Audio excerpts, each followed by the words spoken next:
Bom dia, meus queridos ouvintes. Bom dia, Uberlândia. Bom dia, toda essa região, todos vocês. Nós vamos nos preparar com alma e coração para fazermos depois a nossa prece, a nossa rogativa aos nossos amados emissários da luz. Agora é hora de cuidar da gente. Limpar a mente de tudo quanto seja negativo, de ressentimento, de preocupação também, para deixar a alma livre, as portas e janelas arejadas por essa brisa que vem do alto, que se chama Jesus. Vamos então nos prepararmos. Eu vou ler uma página que fala sobre esses estágios do amor. As leis divinas são perfeitas em seus objetivos de nos fazer gravitar para Deus. Cada existência no corpo físico é oportunidade bendita de aprendizado e crescimento. Nesta escola chamada Terra, estagiamos em todos os continentes, dentro do seio das várias raças, experimentando os mais variados costumes sociais. Quando nascemos, dentro de um lar brasileiro, aprendemos as lições de vida que o Brasil nos propicia. Temos liberdade religiosa, liberdade de expressão, liberdade no vestir, na escolha da profissão. Aprendemos a ser solidários, a ser um povo gentil, alegre, vivendo num país banhado pelo oceano, ensolarado quase o ano inteiro.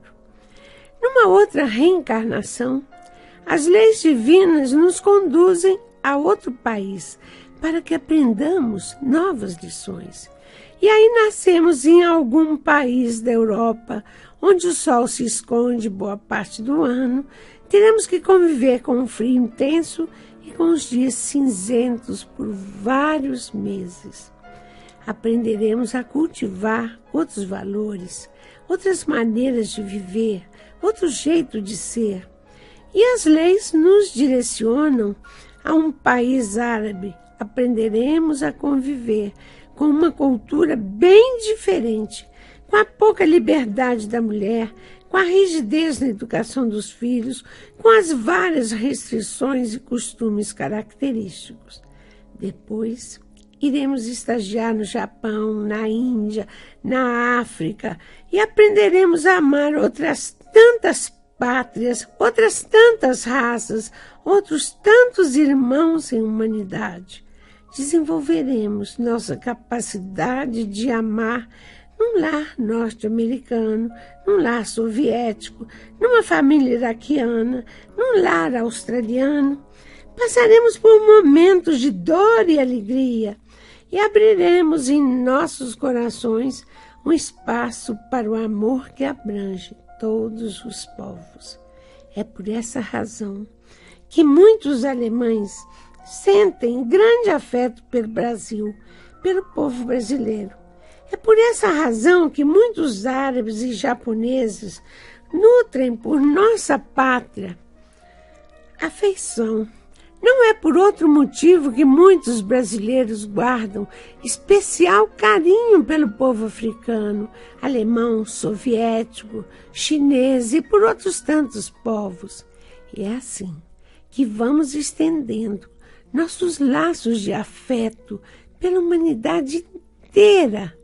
É assim que quando alguma tragédia acontece num desses países em que já vivemos, nós sentimos como se fosse com o nosso próprio país. Quando vemos as guerras cruéis, infelicitando os povos distantes, nossos corações se entristecem como se fosse com o nosso próprio povo. Dessa forma, estagiando ora aqui, ora ali, vamos aprendendo todas as lições e retendo o que há de melhor para a nossa evolução como espíritos imortais que somos. Chegará o dia em que nosso amor abrangerá a humanidade inteira independente de raça, de posição social ou de religião. E nesse dia não haverá mais guerras, nem disputas. E a verdadeira fraternidade será uma realidade entre todos os povos. Não haverá mais a subjugação do mais fraco pelo mais forte. E todas as nações serão solidárias. É assim que Deus governa os mundos. E a reencarnação é a prova do amor divino pelos seus filhos, conduzidos ao palco da terra tantas vezes quanto sejam necessárias. É assim que, estagiando no seio de todos os povos, aprenderemos a amar sem distinção a raça humana. Nesta imensa escola chamada Terra, aluno em diferentes estágios de aprendizado. Alguns já aprenderam as lições básicas do respeito à vida e ao semelhante. Outros ainda estão por aprender o beabá da fraternidade, mas muitos já estão ensinando, através do próprio exemplo, o amor incondicional que um dia será a tônica desta pequena escola chamada Terra. Mas vamos então, nesse momento, colocar o nome da pessoa que amamos, que desencarnou, a data de nascimento, de desencarne, a causa da morte, porque é muito importante para ser localizado. Aqueles que estão no hospital, também colocar o nome da pessoa, o número do quarto, o nome do hospital. As pessoas que vocês amam, que consideram difíceis, que estão vivendo experiências que preocupam vocês, coloquem o nome, a foto perto, que vocês terão a ajuda dos nossos mentores. E tenham fé. Nunca percam a fé. Nunca percam a esperança. Às vezes, nesse silêncio das nossas rogativas, que achamos que não estão sendo atendidas, Deus está agindo em nosso favor. É um tempo que Ele precisa para nos ajudar. É esse tempo que os nossos mentores sempre falam. Nós temos tempo, mas o tempo de Deus é sagrado. Queiramos ou não, nós temos que respeitar esse tempo.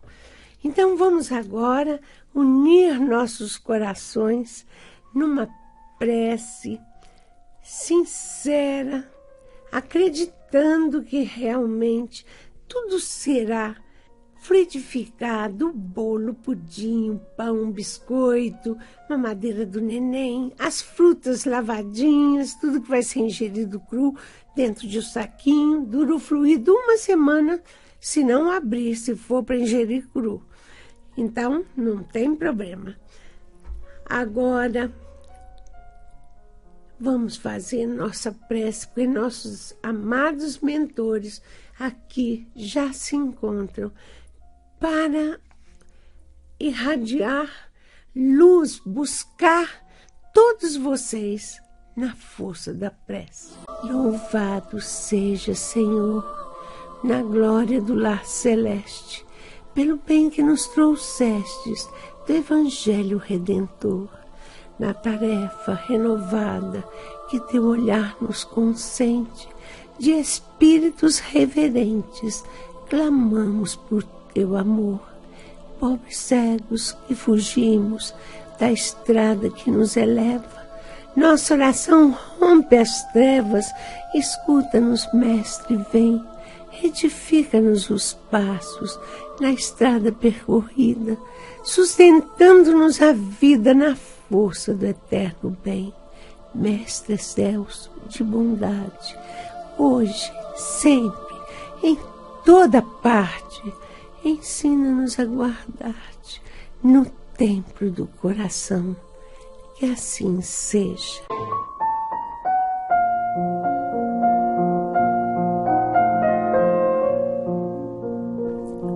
Às vezes, nós somos surpreendidos em momentos de muita alegria, com mistura de tristeza, de dor, de sofrimento. Então, muitas vezes, ignoramos o perigo oculto em situações aparentemente inofensivas. Nem sempre o perigo se encontra onde ele é facilmente reconhecido. Às vezes ele surge como um susto, que ao chegar pode mudar nossa trajetória, nossa vida. Roger, um jovem que sempre dá, através de psicofonia ou psicografia, por meu intermédio, esse nosso jovem, ele, hoje, em casos que a vida conta, que eu sempre estou contando para vocês, ele foi arrancado violentamente do mundo, vítima de seres que ainda não despertaram para os sublimes valores do respeito humano. Roger teve seus sonhos destroçados, sua juventude, suas esperanças, esmagado pela violência que campeia sem fim. Através da psicografia dele, ele grita o desespero que o tempo não pôde devolver, a não ser em outra encarnação. Para a sociedade, Roger foi mais uma vítima da fatalidade, mais um número trágico nas estatísticas policiais. Mas para Deus, mais um filho amado, sacrificado na cruz da ignorância e inconsequência dos homens, ainda dominados pelos sentimentos inferiores da maldade. Seu nome é Roger. E eis o que ele escreveu por psicografia, numa reunião de sábado. Era para mim um Natal especial. Eu tinha 23 anos, ia formar em economia e ficar noivo de uma bela jovem que namorava já há 5 anos. Os últimos preparativos para a ceia e um grande esquecimento. O champanhe gelado que ficara na casa de uma tia. Natal sem vinho, champanhe, nem pensar. Lá fui, felizmente, sozinho buscar o champanhe a uns 10 quarteirões de nossa casa. Eu não tinha vícios, bebia pouco e só em festas. Não fumava, não me drogava, a não ser de alegria, de amor e esperança. Isso sim, eu me drogava. Fui assoviando uma música. De repente, a meu lado, na pista, surge um carro aberto, com 2 moças e 2 rapazes, totalmente dominados pelo álcool ou sei lá o quê. Mas começaram a me cercar, fechando o carro, gritavam, jogavam cerveja e pulavam freneticamente. Eu, como estava feliz, disse apenas: "Cuidado, meninos, e Feliz Natal!" Vi quando o rapaz do lado jogou o volante, desviei e fui jogado de encontro a um poste sem nenhum controle do carro. Senti em mim um violento estrondo e não senti mais nada, a não ser uma profunda atordoação. Meu carro vermelho, comprado com tanto carinho pelo paizão, em frangalhos. A minha cabeça pendida sobre o volante, empapado de sangue, a buzina disparada e eu atônito. Não era possível que aquilo acontecera comigo. pessoas, luzes e a sirene da polícia.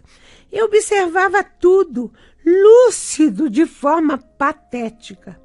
As marcas no asfalto devem ter contado a história de alguém que fora fechado para a vida. Foi muito difícil os primeiros tempos, mas após me desprender, com sacrifício da mãe, noiva, pai, fui aceitando a situação nova em tudo para mim.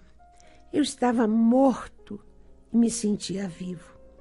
Uma senhora de meia idade me convidou para acompanhá-la. Eu fiz sem resistência. Não conseguia coordenar direito meus pensamentos. Talvez tivesse um alívio. Tudo de inesperado estava me acontecendo. Vamos saber o que mais me esperava. Enfim, fui acolhido numa enfermaria espiritual. Recebi tratamento e esclarecimentos. Estou perfeito e visito minha família. Minha noiva casou-se e tem uma filhinha. Eu trabalhei por algum tempo no setor de primeiros socorros. Fui convidado um dia para visitar uma área isolada. Lá fui com o nosso estimado instrutor Velásquez. Perguntei o que poderíamos fazer por eles. Infelizes seres destroçados, mulambos humanos, sugados por espírito com aspecto terrível, sugadores de sangue. Nos dirigimos para um amontoado de restos humanos que uivavam de forma bestial. Me ajoelhei penalizada. E o que vejam? E o que eu vejo, meu Deus? Os dois jovens causadores do meu acidente, em penúria espiritual lamentável. Algumas vezes eu chegara assim, às portas da revolta, mas recuava aceitando a morte e os fatos. Mas diante daquelas criaturas, eu percebi que eles haviam fechado para eles muitas portas também. E com sinceridade orei, acompanhado pelo meu instrutor. Eles, após 2 dezenas de anos, serão levados a uma reencarnação compulsória. Irão para lares onde serão rejeitados. Como gostavam da farra nas ruas, possivelmente cúmplices nos erros, nascerão num lar de pais alcoólatras e certamente brutais. Serão irmãos como foram comparsa nos desvarios. Percebi então que eles seriam vítimas de seus próprios desregramentos. Retornei à terra muitas vezes. Para mim, aquele Natal mudou muita coisa na minha alma. Sei que parti antes do tempo. Fui massacrado por jovens como eu, mas que agiam de forma diferente, jogando com a própria vida e com a dos outros, por mero divertimento. Desde quando uma vida humana é objeto de brincadeira? Vou continuar na colônia, aprendendo e dando minha contribuição aos acidentados que desencarnam todos os dias de modo cruel e em número cada vez maior. Jovens, a vida não é só divertimento. Temos algo para realizar no mundo e não podemos mergulhar no poço do vício, do crime e dores. Busquemos uma vida melhor. Os anos da juventude são pequenos, diante de uma extensão de anos e anos de vida que não pode ser perdida. Roger, o nosso jovem, arrebatado pela irresponsabilidade de jovens também como ele, mas que, na verdade, viviam de forma tão irresponsável. Eu fui ao aeroporto à noite. Eu dificilmente saio à noite. Olha, para falar a verdade, eu detesto sair de carro. com chuva, à noite, vou mesmo só para minhas reuniões, porque eu sei que os mentores estão ali protegendo, mas andar pela noite, nem pensar. Mas fomos ao aeroporto e como a pessoa amiga nossa ia, esposa de um médico que vieram até consultar com o campus, ia pegar o Corujão, nós fomos. Gente, precisa de policiamento nas ruas à noite. A polícia impõe moral, impõe respeito. Nós viemos pela João Pinheiro. Depois estava um horror tão grande que o campus passou para a Floriano. Vocês não querem imaginar. Carros naquelas ruas transversais, eles passavam na maior velocidade, sem ver se vinha carro, sinal aberto, sinal fechado. Era um carro atrás do outro. Eu fui vendo em cada quarteirão a morte. Falava, Deus, proteja esses moços, que eles não expõem a vida dele nem a dos outros. Olha, nós aqui estamos expostos a essa violência. Não havia um policial na rua. As ruas principais todas vazias, e ali campeando à solta à sombra. Se vocês soubessem o que eu vi de aglomerado de entidades assustadoras naquela rua, ali perto de onde fica um supermercado Sinhá, que a gente vai para o Uberlândia Clube, mas era o quarteirão inteiro tomado de entidades, mas em bando, gritando, mata, um horror. Eu comecei a fazer uma prece, o Campos falou, faça em voz baixa. Eu falei, acompanha, porque eu vou fazer em voz alta. E comecei a implorar a ajuda do alto, porque eu não sabia se eu ia chegar viva em casa. Sinceramente, carros e carros nas ruas transversais em altíssima velocidade, atravessando as Cesário, passavam pelo Machado de Assis, pela Quintino Bocaiúva. Gente, loucura total. Quando eu cheguei em casa, eu ajoelhei e falei, Mãe Santíssima, manda os seus enviados da luz para o centro da cidade, ilumina alguma patrulha para passar lá, porque só assim, gente, uma patrulha da polícia, quantas mortes evita? Quantas mortes evitam? Porque se sabem que eles estão passando por ali, eles não arriscam a vida. E não arriscam a vida dos outros. A mocidade é um período tão curto para se gastar ele em coisas tão fúteis, tão desastrosas, com vícios, em vez de aproveitar a saúde, a beleza, a alegria, adquirir conhecimento, ser um cidadão útil onde quer que esteja, respeitado. Que é coisa melhor do que alguém nos olhar e nos respeitar? Ah, não tem nada que pague isso. Portanto, cuidado. O que aconteceu com o Roger acontece todos os dias, em todas as horas do dia. Hoje, eu tenho uma amiga muito especial. É tão interessante, ela fica na reunião de atendimento do Dr. Bezerra, ela fica no atendimento lá fora, conversando com as pessoas, dando esclarecimento, ouvindo. É a preparação. Exatamente, preparação. Quantos chegam lá e falam, Dona Shirlene, já ouvi tanto esclarecimento lá fora, pois é exatamente essa pessoa especial, a Lúcia Maia, que hoje eu trouxe para os meus ouvintes, para compartilhar com todos vocês a alegria de tê-la como irmã e amiga fraterna. Lúcia Maia, obrigada por ter arranjado um tempo para o nosso programa.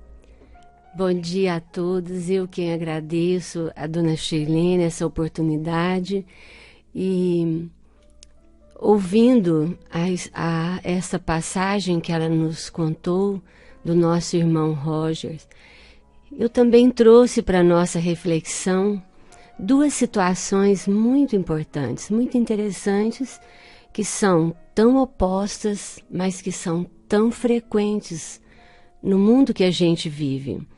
Uma da situação é aquela que nós temos a consequência dos nossos desacertos. E isso nós vamos deparar com essa situação. E a outra é quando nós recebemos a compensação das lutas que nós aceitamos, que nós desafiamos dentro do bem, com trabalho, com luta, com resignação. Então eu gostaria de passar para vocês, essa lição é do livro As Flores Também Florescem no Inverno, Espíritos Diversos, através da psicofonia da dona Shirlene, e é do nosso amigo Dr. Dias da Cruz, que foi um grande médico homeopata no Rio de Janeiro, né? Muito amigo do Dr. Bezerra. E quando eu li essa página, eu vou falar para vocês, a minha alma ficou assim apertada. E de ver assim a grandeza do Dr. Bezerra e a singeleza de como ele se coloca em toda a situação. Então eu vou ler para vocês, porque se eu contasse, eu não seria fiel ao que o Dr. Dias da Cruz nos passou. Estávamos eu, Bezerra de Menezes, Bittencourt Sampaio e outros companheiros da mesma época numa região de grande sofrimento, quando veio em nossa direção uma mulher que trazia dependurados no ventre 3 fetos que estertoravam. Eles gritavam e ela estava totalmente indiferente à situação.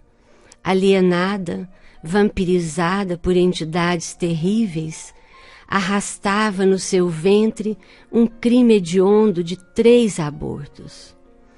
Vendo aquele quadro dramático, pensamos como é fácil a pessoa errar e quão difícil é reparar os seus erros. Ela arrastava sua dor como se os fetos fossem grilhões na sua alma. Perguntamos àquele que era o superior de toda a região de sofrimento, pois não existe um local no plano espiritual, por mais sinistro que seja, que não tenha uma supervisão do alto, de Jesus, de esferas muito sublimadas. Perguntamos o que havia acontecido com aquela jovem senhora, e o supervisor do local nos falou que ela era uma jovem muito bela, dançava o balé clássico, não era uma bailarina de destaque, mas sonhava intensamente em ser a primeira bailarina.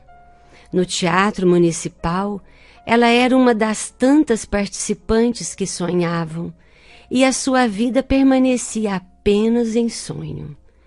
Ela teve uma ligação afetiva até sólida, mas, para ela, era uma tortura pensar que pudesse ganhar alguns quilos a mais ou deixar de ser bailarina, mera figurante de muitas óperas, e os abortos foram inevitáveis. Vagando totalmente alienada no plano espiritual, ela pouco se conscientizava dos 3 fetos que ela trazia presos por cordões fluídicos ao seu ventre. Eram espíritos que precisavam de reajuste, que precisavam de um berço, de amor, aos quais ela sistematicamente negara o corpo físico. O esposo, desiludido, abandonou-a e foi constituir uma outra família.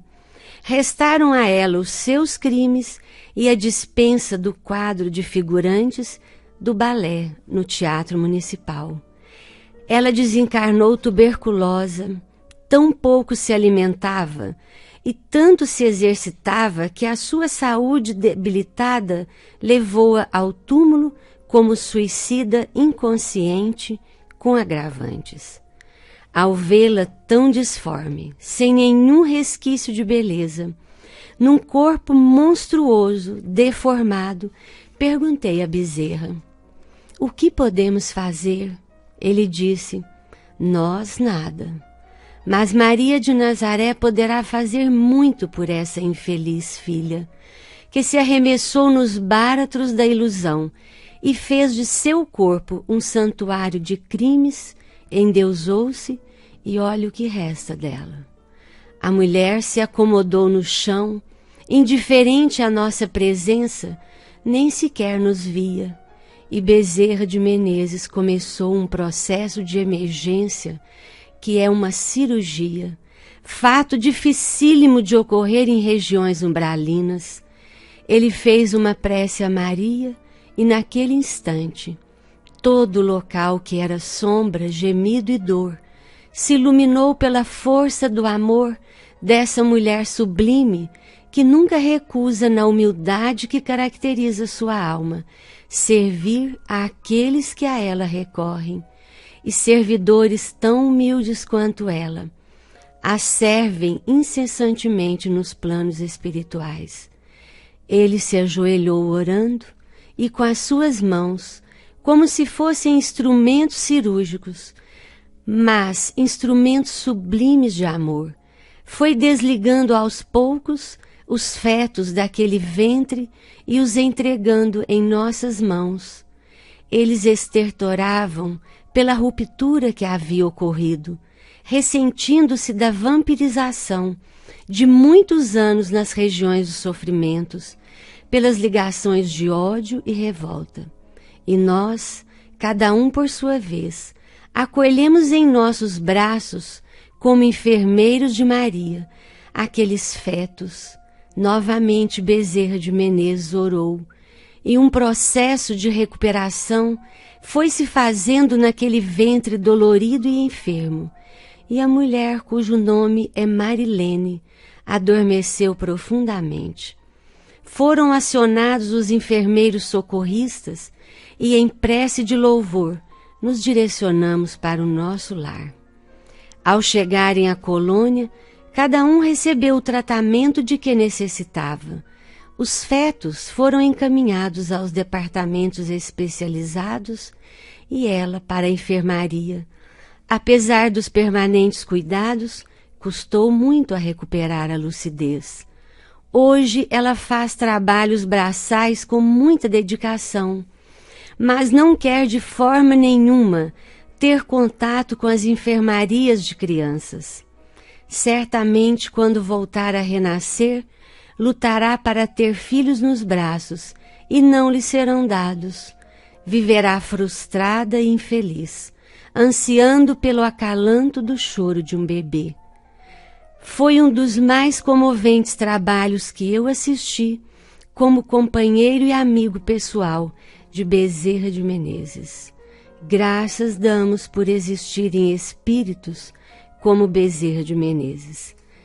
Dr. Dias da Cruz. Olha que coisa linda, gente. Os recursos que a luz utiliza em qualquer situação, dependendo do amor. E o amor sempre vence.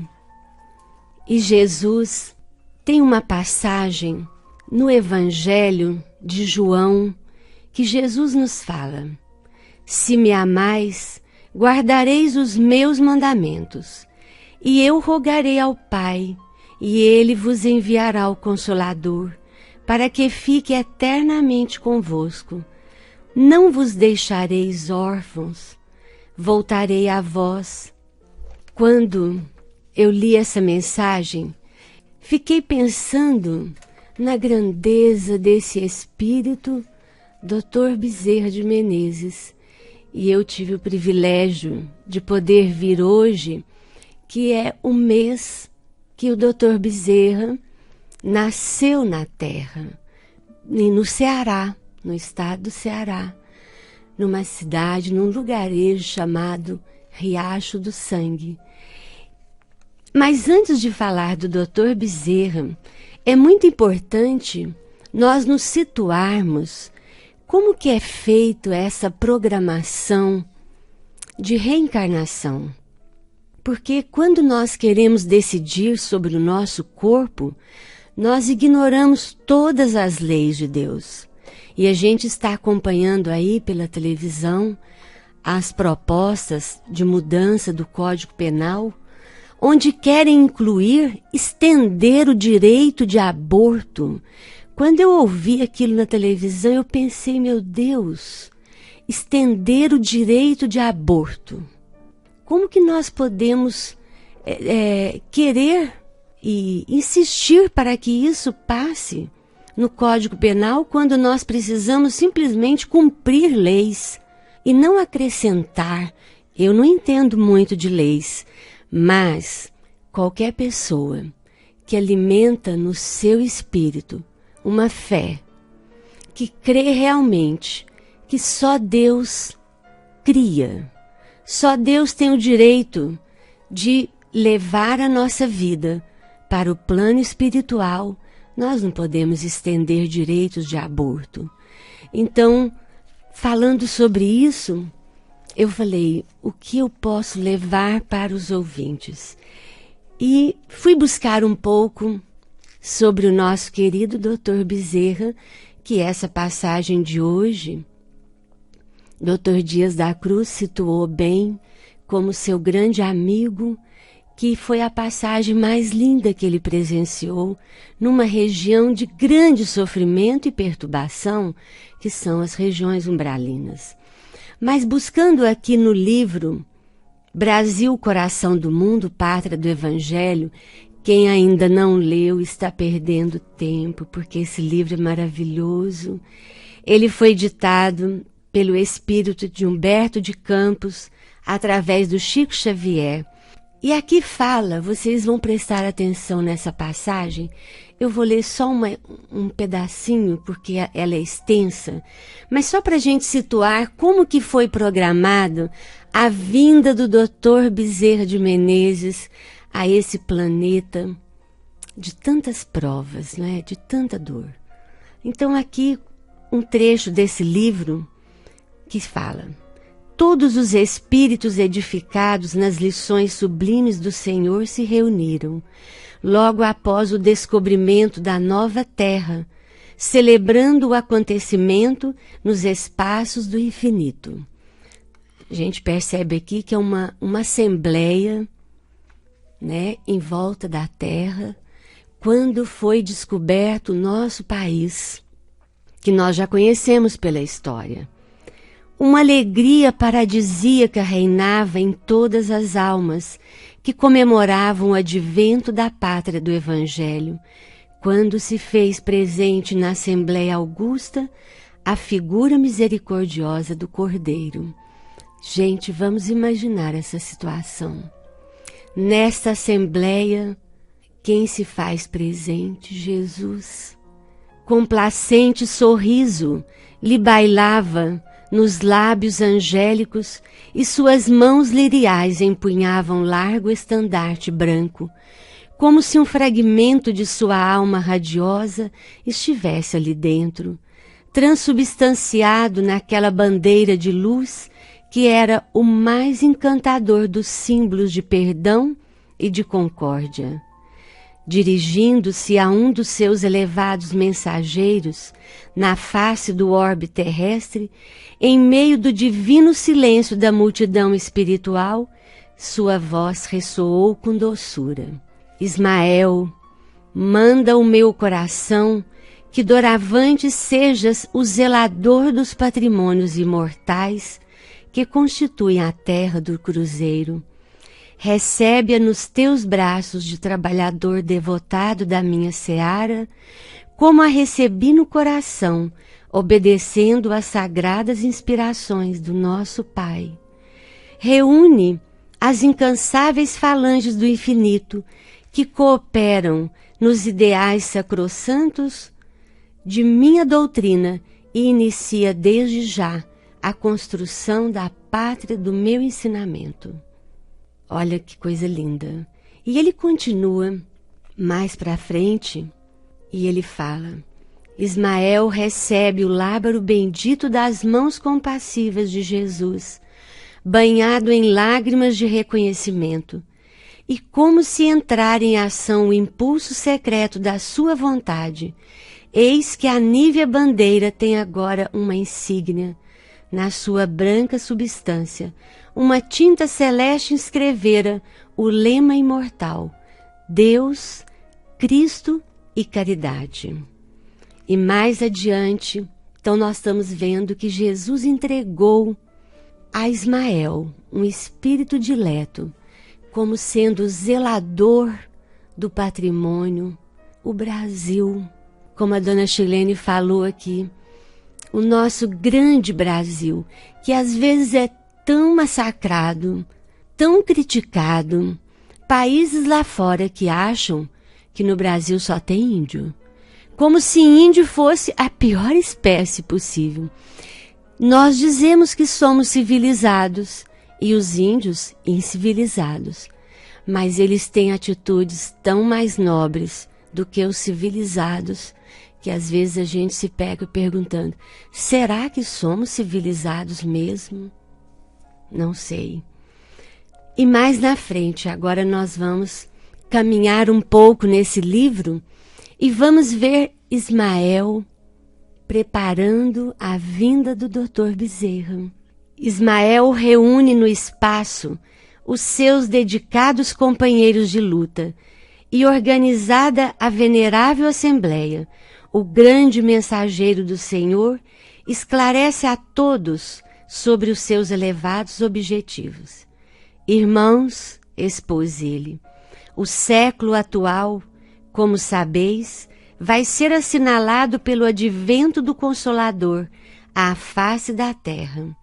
Nestes 100 anos se efetuarão os grandes movimentos preparatórios dos outros 100 anos que hão de vir. Aqui nós vamos nos situar. Ele está falando aqui no final da Revolução Francesa. Ele está se referindo agora ao século XIX, que estava para começar. As rajadas de morticínio e de dor avassalarão a alma da humanidade no século próximo.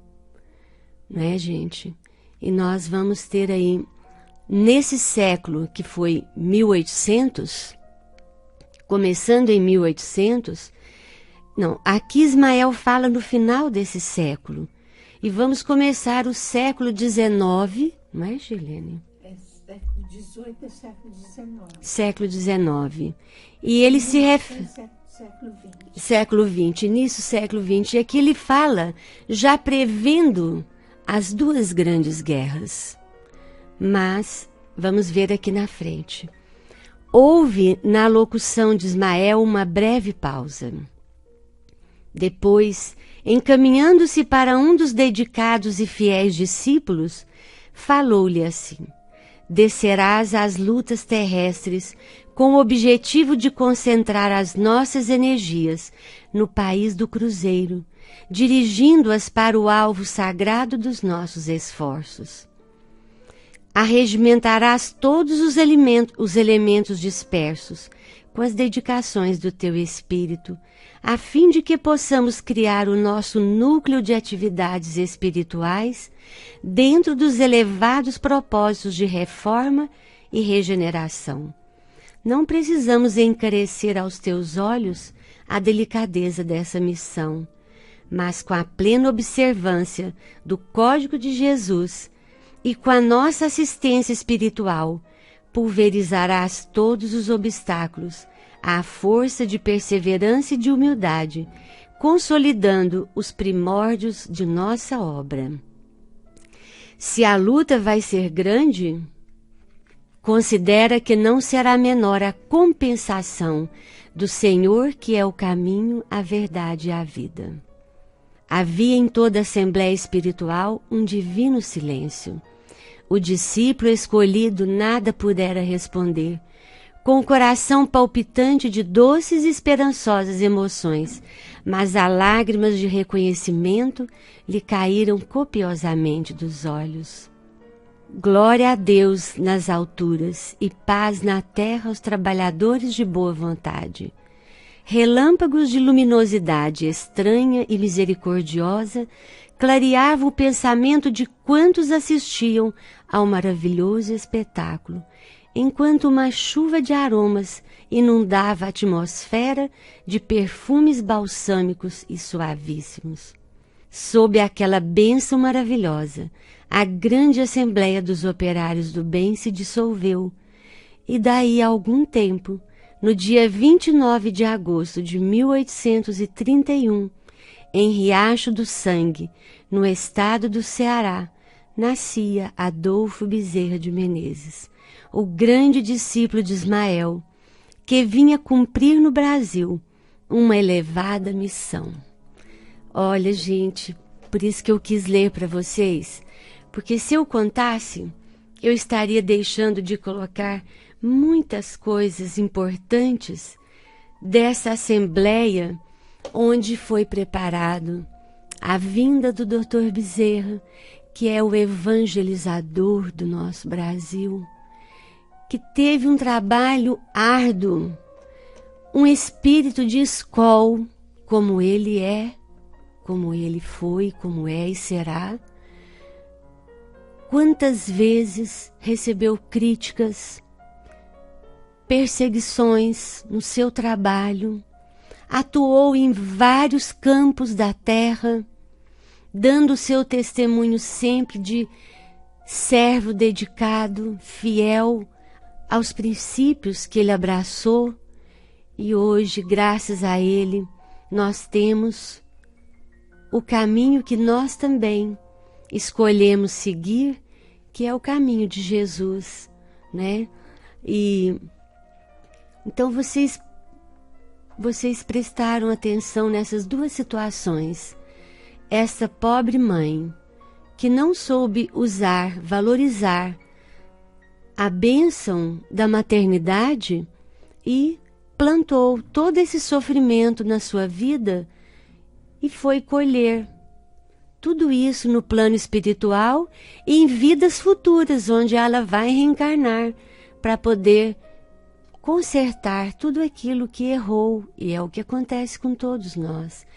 E Bezerra de Menezes, o nosso Dr. Bezerra de Menezes, que soube plantar no seu caminho bênçãos de amor, também colheu, né, todas as alegrias no mundo espiritual. Mas Dr. Bezerra fala que aquele que avança, aquele que cresce, ele não segue adiante, ele volta para buscar os outros que se demoraram na estrada. E é por isso que Dr. Bezerra está conosco na Terra, né, continuando o seu trabalho de evangelização através dos médiuns, Divaldo, quantas mensagens, Chico e a nossa querida Dona Shirlene. Então, quantas bênçãos nós recebemos, e aqui Dr. Bezerra nos fala do seu coração de pai zeloso, porque eu falo para todos que vão consultar na terça-feira que nós somos adotados pelo Dr. Bezerra. Não é, Shirlene? Nós somos adotados porque ele fala assim, meus filhos, como é bom ouvir essa palavra, meus filhos, porque isso desmonta a gente. Se a gente estiver guardando qualquer ressentimento na alma e ele nos fala, meus filhos, desarma a gente. Então o amor é assim, onde ele chega, ele desarma o ódio, o ressentimento, todos esses sentimentos ruins que nós ainda carregamos. Mas vocês vão se perguntar, E como essa mulher vai se lembrar dos seus erros? Ela vai se sentir injustiçada quando ela não puder ter filhos. Por quê? E vocês vão encontrar no Livro dos Espíritos. Eu vou só falar o capítulo, porque não vai dar tempo de eu ler, né? Eu posso até ler um pedacinho. Vocês vão encontrar no Livro dos Espíritos, no capítulo 7, que fala sobre o esquecimento do passado. Na questão 392, Kardec pergunta aos espíritos: por que perde o espírito encarnado a lembrança do seu passado? E os espíritos respondem: não pode o homem nem deve saber tudo. Deus assim o quer em sua sabedoria. Sem o véu que lhe oculta certas coisas, ficaria ofuscado como quem sem transição saísse do escuro para o claro. Esquecido de seu passado, ele é mais senhor de si.